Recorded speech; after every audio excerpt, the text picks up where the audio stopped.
Welcome back to the Eastern Clash. We are nearing the end of day one as we are getting close to a conclusion, but first we must move through the losers bracket.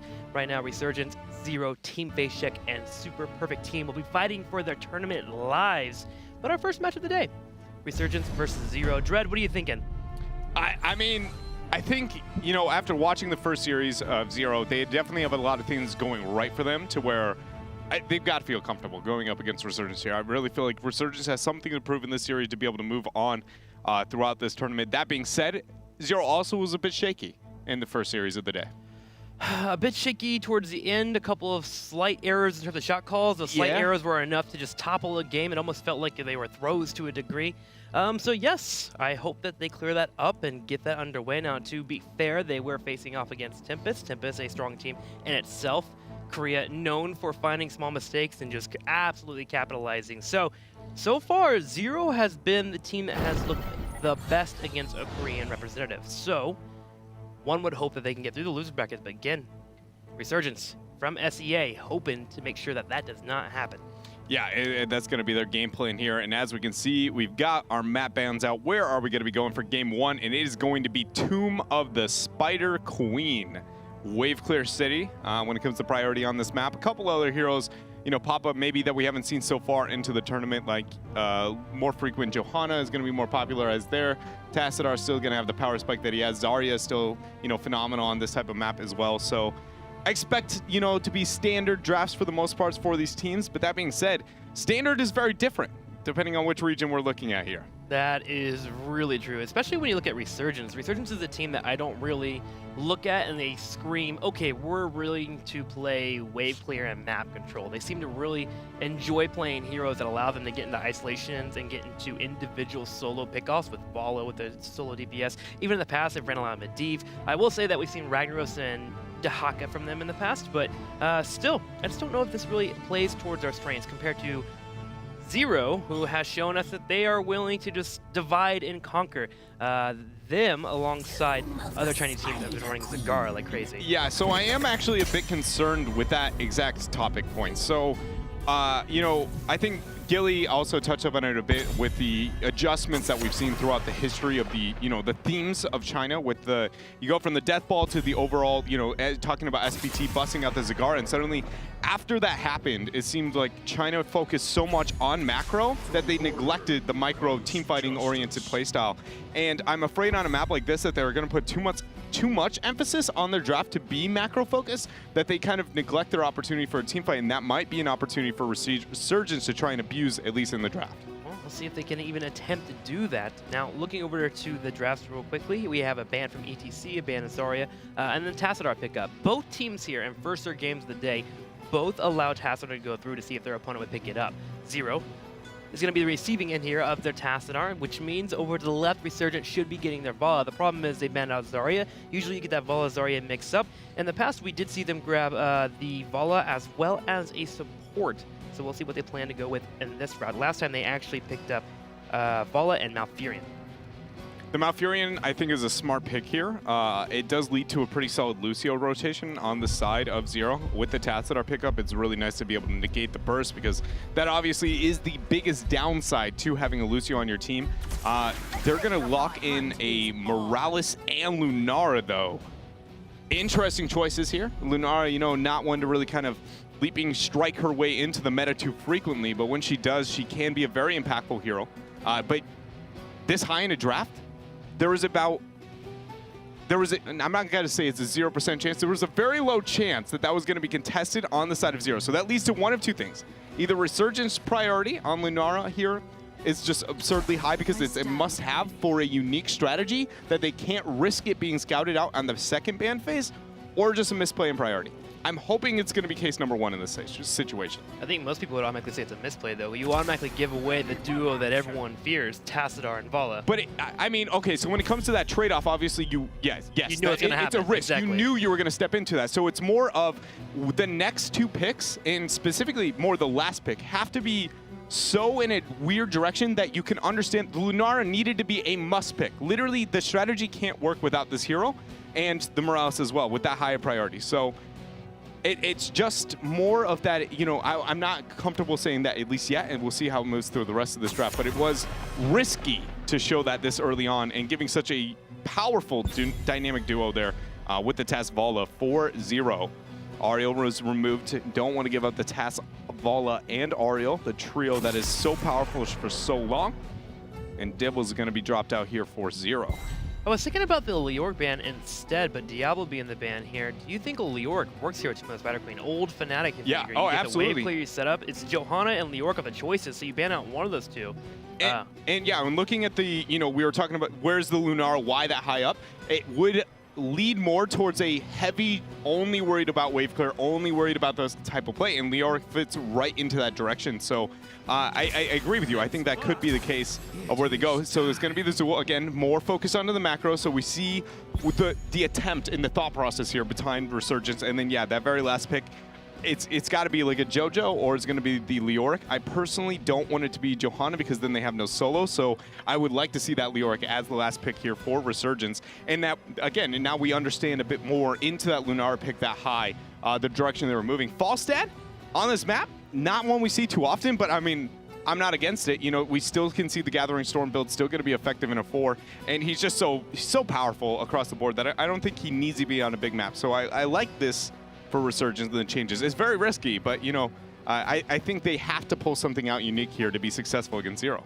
And I like actually that they hold off on their warrior towards the end. If you see the opposing opponents actually get Lucio, I think Leoric's the way to go. The ability to have Entomb and drop it on top of Lucio is a great way to handle him. He has a decent escape, but at least he gets some luck down for a small amount of time. With it being Rhaegar, I kind of want Johanna a little bit more, but you do have the point that there is no bottom lane at all. The Blessed Shield would be strong here, but again, that bottom lane, who's going to fill it in? And Leoric seems to be the one that bubbles up to the top. There is a different laning strategy you can make if you pick the Johanna. If they go that direction, I'll talk about it a little bit. It's really hard and I would say a bit too risky. Is Dahaka weird here too? At least you get a laner. Not as bad. If the Tyrion's okay. Tyrion's fine. It's going to be decent and can hold his own when it comes to the solo, so that's going to be fine. It does make them a bit more teamfight oriented, which again, their composition I think will be struggling in that department, considering the, you know, we have the TAS Vala, we have the Ragnars, and such a strong Murden.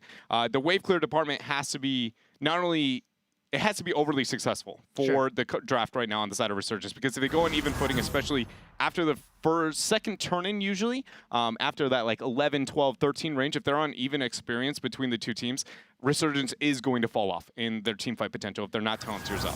I think there is a slight saving grace with the Lunara spiking up slightly, but it's not an Azebo spike. Like normally you have the Zul and Azebo, but you still have that power. So there is a slight chance, but I agree with you. It's usually when you have the Zul and you're dealing with it, the pressure coming your way, you have to have some kind of advantage.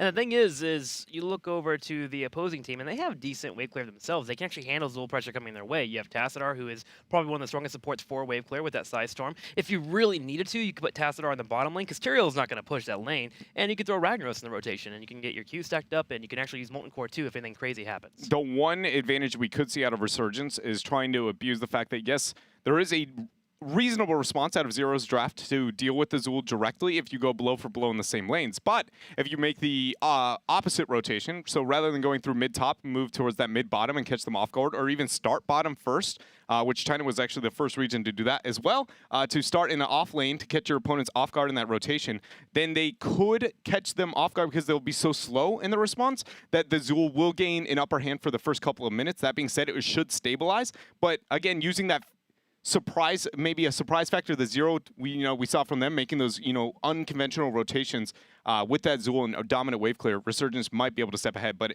they took a lot of risks in this draft, and that being said, being the underdogs already, it makes me not that optimistic that it's going to be successful, but I appreciate the fact that at least they're trying to make changes to be able to take out Zero here. Do you think it's an automatic pick on sanctification here?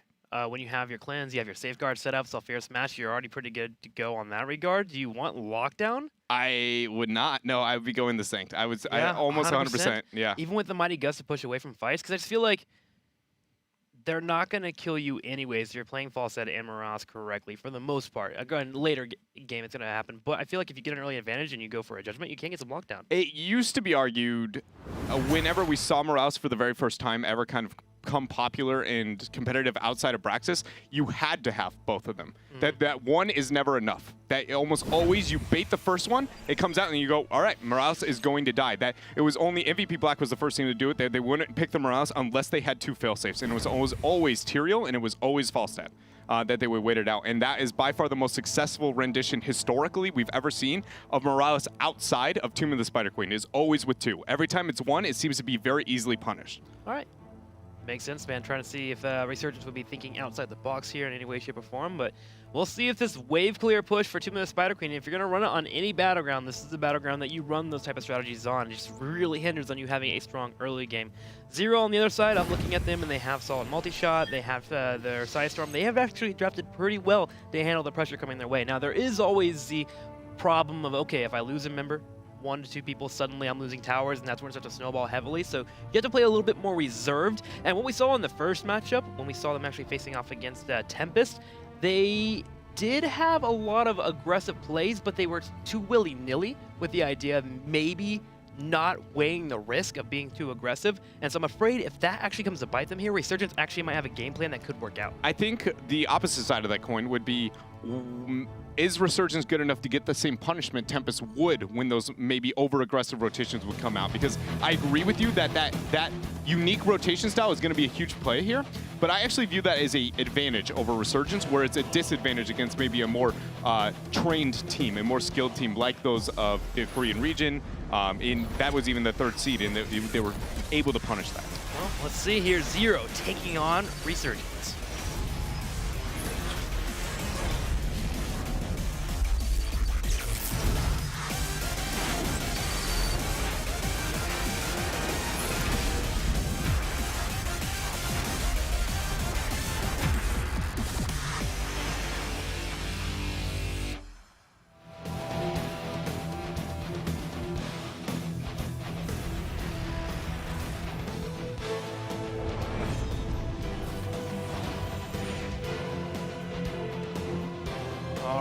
Here we are, moving into game number 1 in the losers brackets. Remember, our teams are fighting to survive in the tournament. On the far left, you will be having Resurgence and the blue. CW playing Zul Zappy here on Lunara. Capricorn will be on Falstad. That is a hero that he has played very often. Julian will be on Morales. And of course, Yu Yang will be on Tyrael. Here on the red team is Zero, where we have M on the Ragnaros, GD on Vala, 6 on the Murden. Tau is going to be on his Rhaegar, Melody C there on the Tassadar. When it comes to level 1s across the board, it's going to be generally overall pretty standard here. We see Tas moving in W. Murden Stormbolt is one that's kind of been hit or miss at times. You know, no pun intended really on that one. Yeah, and we do see actually Falstad going into Season Markman. That is the standard, if you will, for Falstad. But it does when he's off in the solo, and that is going to be the case here. Resurgence is using Falstad as their solo rather than putting Tyrael there, which is going to be something I don't think is going to be too successful into the Ragnaros, especially not pre-4. But we'll see how that plays out there for him, and it should be able to add up as the game moves on. But he's going to be very, very safe there as Capricorn. Good barrel roll to be able to get the dodge. Watch out for that Murden. He will rotate bottom as often as possible. The good news for Resurgence, they do have that Wisp that can float around and scout that out. Now pressure on the right side here is GD is going in for the trade here on Zappy, even with the Morales working in the heals. Finally, Tassadar shield will come out, but Zul taking some damage here. There is a safeguard. Will CW be able to turn this around? There is the Bone Prison, and gosh, there is just some aggression already happening. Yeah, a lot of pressure there for Zero, trying to put it onto Morales, zone a Resurgence away from that healing beam. But for now, Zappy's got a full effect of it. Yu Yang getting cross shields as well. The double supporting, I really do like the fact that we see that Tyrael and the Falstad with this Morales. At first I was very afraid of what it might be, and we were talking about, you know, is this going to be the Leoric last pick? But looking at it again, like seeing that fact that they moved in the Morales direction, I really do appreciate the fact they moved into the Tyrael here.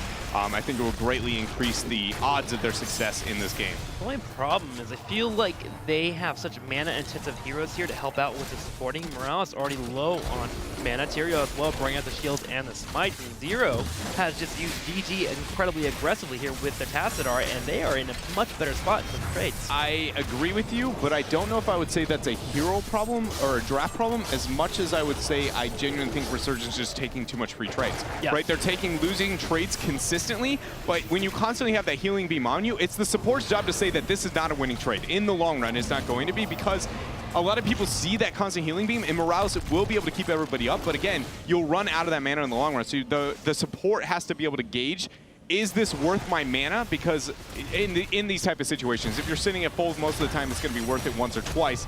But yeah, sitting at that 50% range for that long is very much something a Resurgence can't afford if this game moves on. And again, you see Julian there sitting relatively low. Six has done a good job trying to zone Capricorn on bottom, but it hasn't been too effective, at least not yet, which is committing, in my opinion, too many resources to this bottom half of the game. Because there's so much kill potential that I feel like Six could have here with the rest of Zero up in the top half of the map onto that Morales.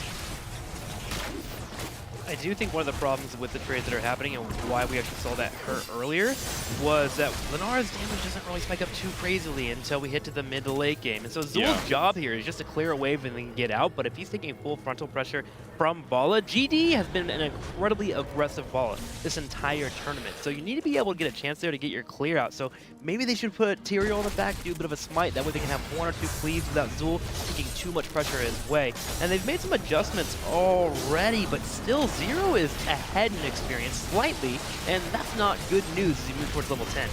Yeah, once again, we see Zero applying a lot of pressure there onto the Zul, but Julian costing a lot of his mana, and he is now going to have to back here or tap. Back's going to be the option for him. 32 gems have been turned in, though, for Zero, so they've been able to control the turn-ins for the most part, and into a Zul composition. That's not what you want to hear. Not this early on, right? That Zero has drafted so standard, so skirmish-oriented compositions.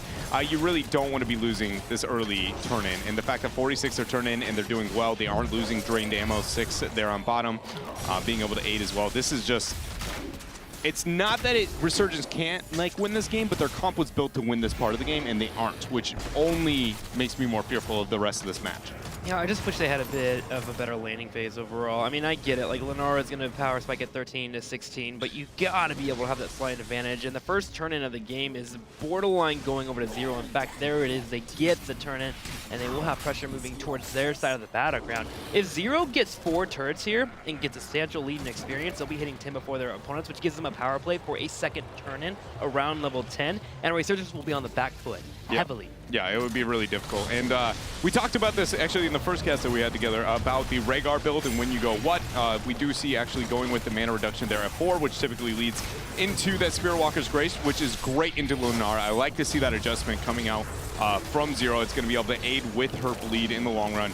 So very helpful because moving in the other direction, not only do you get less healing, you just honestly run out of mana way too fast. So small and solid adaptation, excuse me, here for Tau on the Rhaegar.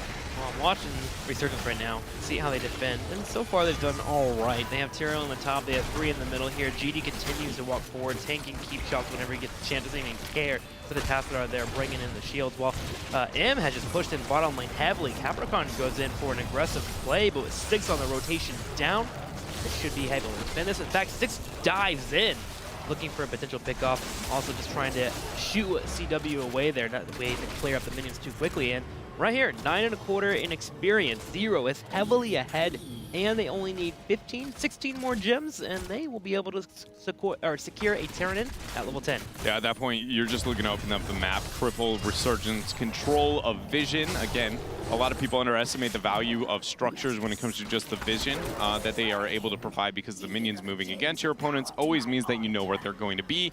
And in Tomb, the only access to the turn-ins are very predictable routes.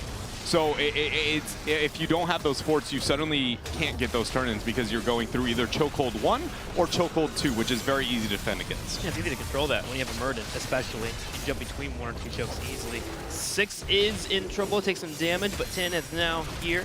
Zero continues to apply pressure. GD goes in for the big jump. Yin Yang is low. There's the cleanse. The heal from Jillian will be enough Strafe has been popped, but what I like there from Zero is they know they have an advantage and they don't really worry too much about going for the aggressive play because they know that as soon as they back away, their opponents will be weak and they can go for their turn-in. Most of the time you see a lot of teams kind of pitter-pattering around a little bit, not really going in for the aggressive play, and Zero here takes that full advantage and pushes forward. Even though they don't get a kill, it was the right play in my eyes. Yeah, and they're going to be able to secure that turn-in here. In the next couple of seconds, Resurgence will be able to get their 10, though, after losing. It's probably going to be a double fort minimum, I think, up until that point, because there's no mini wave that they can really push out towards.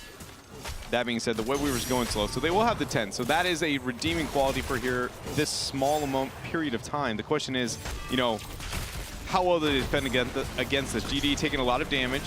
Yu Yang is going to be able to back out. There's going to be the mages dropped. Dwarf toss right on out there for 6. Capricorn getting the flank, throws out the Q as he realizes he might be in a bad spot on that flank, has a barrel roll out. Web Weaver's pushing up. Resurgence here, this is their moment to really show, you know, their composition, to be able to get the response now that they've hit 10 and have caught up in talents. Zero looking for a massive flank though. Murden, Melody C on the left here. GD playing aggressive once again. There he goes. He jumps on in, looking for that Stormbolt. Lunara will dance. She dances just fine there. Certification pop, but the fort does fall. Strafe doing a decent amount of damage. Morales keeping members alive. But Resurgence, while they're not dying, they're bleeding out. And even beyond that fact is that they're committing all 5 members towards mid right now. And that they're losing the 1, they're losing the 4 when it comes to that skirmish. Just everything about this is that, yes, you are not dying, but on certain maps, and especially in specific situations, you don't really need to really fall that far behind. M's got a huge flank here. Can he make it happen? There's going to be the Molten Core Gust to stop. Solid play there. Melody C is low on the top right. You looking for some kills. GD's working in the damage. M still has the Molten Core waiting for it to be able to hop up. Sophia Smash comes out and Capricorn will fall. 6 moving forward. Don't think he has enough mana for a Stormbolt, but CW with 60 gems, Dread. And that is, you know, National Bank of Resurgence here. Ugh. Just is wasted here. Depleted bankruptcy has been called for Resurgence. It's going to be a bad time, but 3-level lead now for Zero. And with 3 forts down, the keep wall on top has been taken out here, the one on bottom and mid as well. And without that, you know, the counter turn is just really not going to be an option here for some time. Just purely off Talonteers and vision control that Zero now has in their favor. It's their game to lose. Zero has just absolute control of this game. And it's looking like it too. Ragnaros is sitting in the middle lane without anybody near him while 3 members backed home to Hearthstone. GD is soloing Giants on the map right now. It's kind of looking like a Hero League game as everyone just kind of fans out as they're 3 levels ahead. I mean, Zero can. They can keep up with that. We have Melody in the top right. 0-6 is also floating around. We'll hit a Stormbolt just to shoo him away and also to hit that level 1 talent. But the turn-in is not available for Resurgence. They're going for a play though. CW will use the Bone Prison. Safeguard pops out. Sanctification at the same time.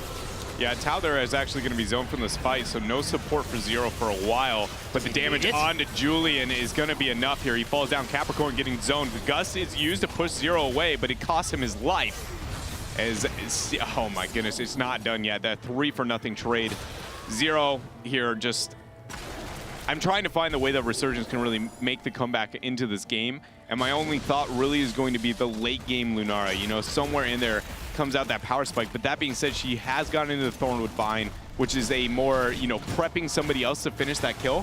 Falset going with sustained DPS. Zool going into Skeletal Mages, dropping the damage. They have no burst to say, hey, you are actually going to die. Right? They have no confirming kills here, so I would have very much, you know, not going into the Leaping Strike here. That means Falset needs to move into the Gathering Storm, into that burst-oriented build here. Because for now, that being said, it looks a little bit worse because of the levels and talent tiers, but even if it was dead even, I don't think that Resurgence has any kill potential to really, you know, there's no way, if Zero misses an Ancestral, it would be an amazing feat, considering how little burst exists on the side of Resurgence. 6 going for their own burst. Alfira Smash connects with Lunara, and she was just trying to get a turn in, man. She was just trying to drop off her gems. 33 being lost there. Boss continues to push in the top left, and Resurgence just does not have the map control. And yeah, you're right. The more I look at these team comps, the sustained comp for Resurgence just seems so hard, especially against a Rhaegar, a Murden, the Tassadar, another member falls. Tyrael getting picked out. Capricorn at the same time falling as GD will vault forward and apply the final kill there. Could they go core? They are looking for it. It's a bit risky. It's not a for sure. If they get a couple of kills, that'll be enough. If Julian dies, I think they can look for the end of the game. But somebody needs to die here. Otherwise, they could lose here to Lunar. There's going to be the Molten Core used. Shield has now been broken, but again, that's not lethal yet. Zappy, Stormbolt not going to connect. Do they have the damage cleanse? It's used, and the beam keeps him up with the shield to 75%. Archon at the same time on the back left, still focusing. GD is on the back right. He gets me taken out. There's the cleanse, but there we go. Vala falls. 0M on the back right. Certification to save his teammates. Resurgence trying to resurge their life here. Taking out 2 members. Capricorn on the back right. Looking for Tau. He's low on health at the same time. Burden's the back line, but Julian is healthy enough not to care. Yeah. And there could be a wipe here. Zappy on the top right. 0M being focused down, and Resurgence has done it. They've lost some health from their core, but they hold. Yeah, you can respect the thought process there on the side of Zero. If the Stormbolt connected, I'm pretty confident Zappity would have been the one going down, or if they focus on a Julian. But again, they needed those picks if they had a shot to be able to end the game there. But they're still such in control of this game when it comes to structures and even the experience, and now having a 44% core, they should be able to abuse that enough to where, yes, maybe not as smooth as they wanted. Obviously, locking in the game there would have been the perfect play, but they are still in full control, very much so. It's just as long as they abuse the map and the control that they have in that northern lane, they should be very successful here. But Resurgence has a window. They have 16. They have to make sure they get a turn-in. They need this next turn-in, and when they get it, they can't just get a fort. It has to be a minimum double fort play, ideally all 3 to be able to open up. And then personally, I think the next power play they can make has to be baiting boss. They have to do something where it forces a fight away from the core, away from the pressure onto the map that Zero can apply. And so it's a very small window here, but in fact, it is one that, you know, if Zero had gotten a kill, wouldn't exist. Yeah, the defense would have felt much better if they had an immediate counterplay, and the counterplay was just to clear waves at that point. They would have had a turn-in setup, they would have been good to go. They do have 45 of the 50 gems. They are forcing Zero to come in for the engage. The cleanse does pop out. Certification on the right side. Zappy is already low on health. He's trying to kite and bound away from 6, but here comes Melody with the dimensional shift into the Archon. Yeah, complete split there, and now as Julian looks like he's going to be falling down, walking away. Good nade is going to buy time, but the E from Melody C getting very deep. Holy Ground trying to peel, but Capricorn is going to be going down here. The flight! The arrow fall! The auto attack from Vala is a homing missile, tracks him down, goes beep boop boop, and just makes sure it gets the kill. My goodness, and now Zero here is going to be able to close out that small moment that we had of hope here. For Resurgence. They turned around and just said, you know, maybe not. Not today. Between the keeps here, they may just get a keep because we have Blue up in 5. I mean, that's the safe play, right? Yeah. But again, it's just that the fact that now they have a double keep and they're in opposite lanes now makes their map manipulation potential that much greater. Sure. Now suddenly that boss power play that you could have seen is pretty much non-existent because there's somebody has to back him without a global. Oh, I guess there is a global. I forgot. We're on tune with a Falstad. So they do have Falstad, Zappy. but it's just an insane risk. Zappy playing on fire there. Now the core can be focused down. Falstad is up. As you mentioned, Mighty Gus, a fierce match connects with Zul just as he spawns. And Zero looking to end the game here, especially with the Molten Core on the back left. They just need to start hitting the core. They're chasing teams right now, kind of showing off a little bit, padding those stats, but eventually they should be able to take out the core as it continues to fall. 20 down to 10%, down to 5. Once again, Zappy falls. Yeah, there's plenty of kills, man. Yeah, there's like, you know, I just want to battle. Screw the core at this point, you know. We want to get the win there. Again, stat padding a little bit there, but Zero, confident win across the board. One minor misplay. That being said, it was a pretty difficult play. You know, they did take the risk, and I personally like that, to see that from a team, especially when they have that big of a lead, because we often see teams that get huge leads just play so passive that you're just like, you know, we know you could have looked for lethal at this point, this point, and this point, and it shows a good versus a great team. So I like to see that risk from Zero, and they were legitimately one Stormbolt away from locking in that game at the first, you know, core dive. I don't even mind the misplay. I think it's more of a misplay if there's 70 to 80 gems available for the opposing team, because then they get the turn in and they get momentum going, but they know that their opponents had no way to even get a turn in there. So you get, what was that, 66 or 56% core damage, math on stream, 56% core damage on a core. That's kind of worth it there for a wipe at that point in the game when you're so far ahead. So yeah, I like the play overall from them, and again, it was very decisive. And part of it too is you look at the composition for Resurgence, and we talked about it. You need to be on even footing, but you need to get on even footing with turn-ins happening. That way you can get a lead, and that just never unfolded for them. Yeah, and that being said, we've seen now Resurgence, okay, they had a little bit of the flavor, some unique hero priority, and some obviously attempt of creativity when it comes to the map of Tomb of the Spider Queen. I respect the attempt to try and take out Zero, you know, being the underdog, but I think it's time to, you know, maybe play a bit more standard. Or if you're really going to cheese, like, really cheese. You know what I mean? Not that kind of light, like a couple unique here and there. Either way, though, we're giving MVP over to GD there on the Vala, going 6-1 and 7. Only time he's died was actually diving onto the core. Other than that, just complete control of the map. And he did a good job with the counter pressure when it comes to the 1-4, looking into the Zul matchup. And, you know, he made those negative trades we were talking about with the Morales. He was the sole, you know, reason that really was going to be happening. Yeah, solid aggression from Vala as well. You normally, when you have double support, you don't want a passive Vala, and GD just seems like he wants auto attack when the opportunity is available there. So yes, MVP for him. There was one moment where he's in the middle lane where his Rhaegar and Tassadar was grabbing mercenaries, and he was a bit aggressive there, but still bought time and didn't die. So lots of important play there for our Vala. Now going into game number 2. Resurgence, do you play a standard comp here? I mean, so far the tournament has been quite the bumpy road. I mean, tournament life on the line, I would just cheese my mind out. Yeah. Like I would bust out the Swiss, maybe some Parmesan, you know, sprinkle it on. On top of each yeah, other, just Swiss with Parmesan. This guy is crazy. I don't know, whatever it is. The spiciest cheese I can come up with is what I'm going to be dishing out here into that game. Because, you know, again, the Lunara and the Morales is just, it's unique, but it's not, you know, it would have been weirder to see the, you know, like a medevac onto a keep it strategy with the Tyrael thought process behind it. And that being said, like, maybe that was originally the game plan, but things just fell apart so fast because they do have the fall stat as well. Sure. I mean, but they obviously never made an attempt for it. I'm just kind of stretching for, like, that could have been a cheese opportunity, but that would be what I'm wanting here. You know, bust out the Murky, bust out whatever it is that you think you can catch Zero off guard with. Yeah, in my eyes, if you're going to run that composition where you're having that Azul early game, while I understand what Lenore does, I think Nazeebo does it better. But he has won the wave clear. He has decent spider harassment. He's actually kind of a pain for Tassadar to deal with because the shields actually do get depleted and you still get true damage after that. And then you have the late game violent infection where you just get hard to push into. Yeah, no, I agree. I would say the only argument I can make for Lunara over Nazeebo would be like a Nature's Calling play that you can make after the first turn-in, that you can snowball your lead so far that Nazeebo really couldn't, that I can see you justifying the pick through that manner. That being said, when you don't get that turn in early on, which we experienced right there, then the argument's going to be null and void. So yeah, no, I agree. The Nazeebo's safer, and it also synergizes better with Zul. Zul makes up for the early game.